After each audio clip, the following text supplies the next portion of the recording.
Writing software is hard. Writing good software is even harder. It requires focus, discipline, and a great deal of perseverance. But with the right mindset, the process becomes a whole lot more manageable.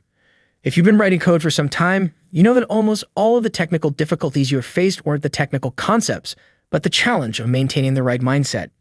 In recent years, mindset has been a highly researched area of psychology led by the Stanford psychologist Carol Dweck. In her work, she defined the fixed and growth mindsets as follows. In a fixed mindset, students believe their basic abilities, their intelligence, or talents are just fixed traits. In a growth mindset, people believe that their most basic abilities can be developed through dedication and hard work. Brains and talent are just the starting point. This view creates a love of learning and a resilience that is essential for great accomplishment. When Professor Carol Dweck analyzed students' mindsets, she did not identify a purely binary result. Though most students in the classroom leaned strongly toward one side or the other, most were found to have mindsets somewhere in the middle. They might believe, for example, that their ability to improve at math comes down to learning strategies and their own attention and commitment to the learning process. But they might also believe that their reading and writing abilities are inherent. Dweck also noticed that many seem to believe that it all comes down to effort. She noted that even some teachers seem to believe that they could improve a student's achievement by telling them to try harder. She called this a false growth mindset. Don't get me wrong, effort is important. But more crucial is a student's attitude toward learning a new thing and their perspective on failure as a part of the learning process. In essence, students with the growth mindset understood that positive improvement was possible. They believed that to achieve their goals, they must view failure as a part of learning, put in the time, embrace the challenge, and develop new strategies to overcome each challenge. Working toward a goal without these views is unlikely to elicit positive results. In other words, cultivating a growth mindset won't do much without putting in the necessary time and practice to develop a new skill.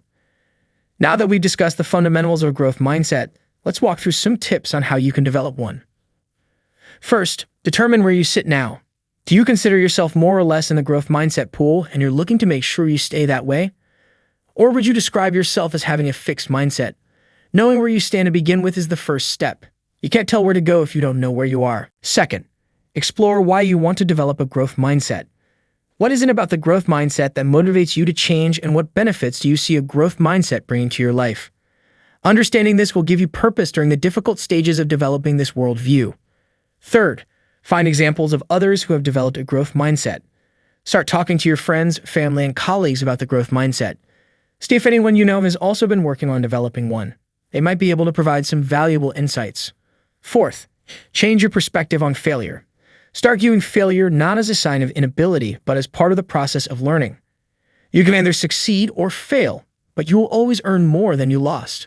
If things go how you expected, you got what you wanted. If they don't, you learn a precious lesson.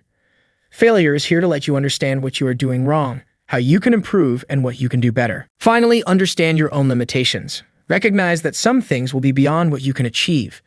This helps you to set realistic goals. Also, notice how you talk about talent and skill.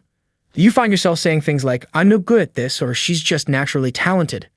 Swap those phrases out for "I'm not great at this yet," and "she's clearly put in a lot of effort to become so talented." Notice how others around you speak and act, and then seek out those who have growth mindsets and foster your relationships with them. We all know that life will always find a way to throw something difficult at you.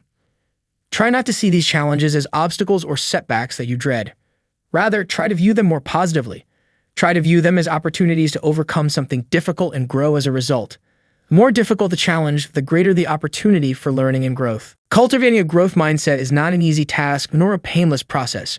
It requires constant setbacks and practice, as well as being open to failure and receptive to criticism. It is not the easy road to take, but it is the most fulfilling. Once you're far enough along on the path of growth mindset, looking back on how much you've accomplished is a delightful reward. While the path might look like individual accomplishments in hindsight, each successive growth point is supported by a solid foundation of right choices. As momentum is built, each decision point becomes increasingly effortless. The more effortlessly we can flow through episodes of doubt, the greater our accomplishments can be. If you found this video useful, I'd appreciate it if you smash the like button and click on the notification bell. Also, make sure to subscribe to the Coding Tech channel for more videos like this in the future.